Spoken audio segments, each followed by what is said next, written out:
Assalamualaikum warahmatullahi wabarakatuh.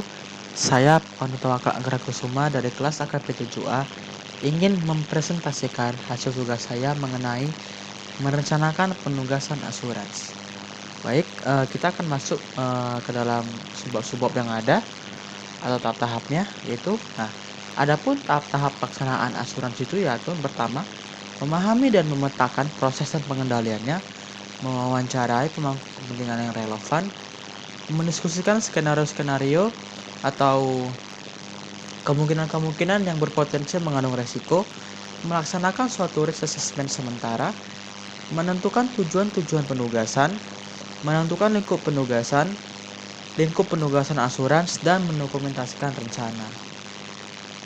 Nah, kita masuk ke nomor 1, memahami dan memetakan proses pengendalian. Nah, jadi untuk mengidentifikasi risiko-risiko yang menyebabkan gagalnya pencapaian tujuan bisnis suatu entitas, nah auditor internal itu harus memahami area, ruang lingkup atau proses yang direviewnya. Nah, kita memetakan kemungkinan yang bisa auditor internal itu identifikasi dan memahaminya dengan baik. Nah, yang pertama tuh sisa informasinya perlu diperhatikan. Apakah ada keterkaitan dan di mana informasinya tersedia. Yang kedua, bagaimana informasi kritikal tersebut digunakan dalam area atau proses yang nanti akan direview.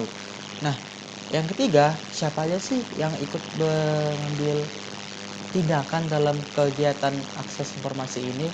Nah, yang keempat adalah kita melihat titik-titik di mana saja atau benang merahnya di mana dalam rangkaian proses yang tidak ada pengendalian yang tadi tidak efektif. Oke. Nah, sekarang kita masuk yang kedua. Nah, kita tentunya akan mewawancarai pemangku kepentingan yang relevan. Nah, mewawancarai pemangku kepentingan relevan adalah langkah yang penting yang sangat menentukan dalam membantu auditor untuk memahami baik tujuannya, desain operasi maupun lingkungan pengendalian dari area atau proses yang nanti di review atau dievaluasi oleh para auditor internal tadi. Nah, auditor internal itu pasti pertama-tama umumnya mewawancarai para pemangku kepentingan yang melakukan langkah-langkah dalam suatu proses seperti manajemen, teknologi informasi, bagian hukum, pejabat kepatuhan pihak ketiga yang dikontrak dan yang lain yang bertindak langsung dalam setidaknya pengambilan keputusan. Nah, kemudian selanjutnya adalah mendiskusikan skenario-skenario yang berpotensi mengandung risiko. Nah, jadi maksudnya gini, auditor internal itu dapat melakukan brainstorming dengan seseorang ataupun sekelompok. Nah, jadi mereka ini akan mencari kemungkinan-kemungkinan apa aja sih yang bisa menimbulkan risiko-risiko seperti fraud, kecurangan, unjuration, dan lain-lain. Nah, jadi dengan bisa memprediksinya, nah mereka bisa membuat tindakan pencegahan atau tindakan preventif yang dimana bisa dicegah bila suatu saat hal ini akan terjadi sehingga bisa dikendalikan dengan baik. Kemudian adalah melaksanakan suatu risk assessment. Nah, jadi ini maksudnya adalah salah satu cara efektif untuk melaksanakan dan mendokumentasikan suatu risk assessment yang bersifat sementara pada tingkat penugasan adalah dengan membuat peta bagan yang menunjukkan risiko-risiko yang relevan dan pengendalian internalnya seperti risk and control matrix. Nah, jadi apa sih risk and control matrix itu? Nah, jadi risk and control matrix itu adalah alat yang biasanya digunakan para auditor internal untuk mengidentifikasi, untuk melihat dan menata, menyusun, arrange serta accessing risiko-risiko yang dapat berpengaruh atas pencapaian tujuan-tujuan bisnis dari area yang direview beserta pengendalian-pengendalian yang memitigasi risiko-risiko tersebut tadi telah dipetakan.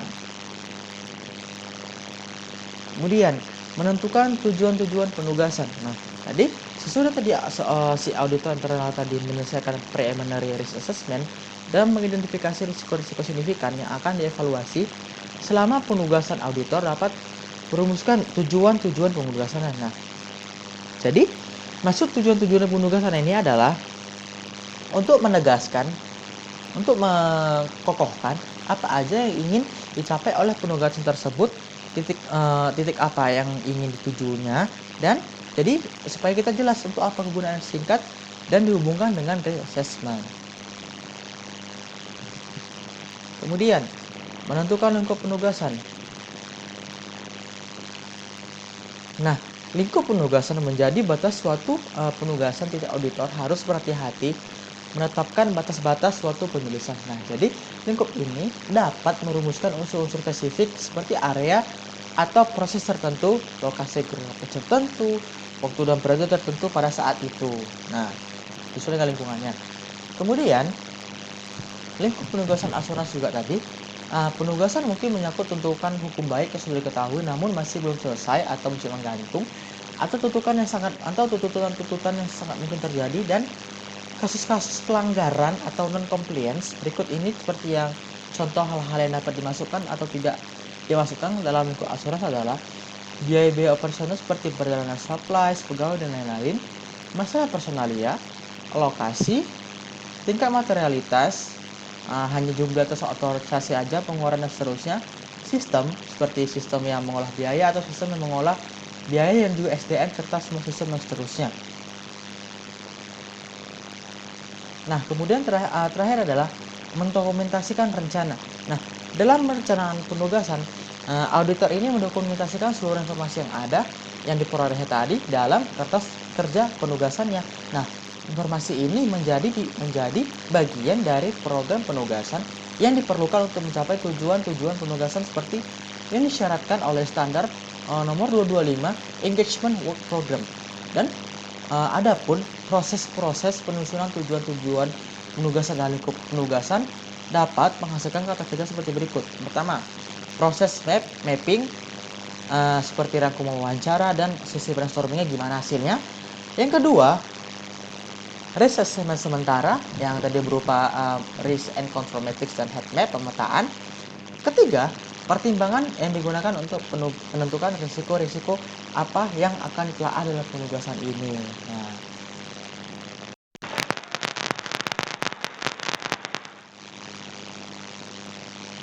Nah, baiklah, tadi kita sudah membahas mengenai pelaksanaan tujuan asuransi yang dimana ada terdapat metode audit internal. Nah, sekianlah presentasi yang dapat saya berikan. Apabila ada kesalahan, ada kekurangan, saya mohon maaf. Semoga apa yang saya jelaskan tadi dapat bermanfaat bagi teman. Semoga kita bisa saling berdiskusi bersama lain untuk jadi lebih baik lagi. Baiklah, saya undur diri. Saya Pengetahuan Antara Kusuma pamit. Wassalamualaikum warahmatullahi wabarakatuh.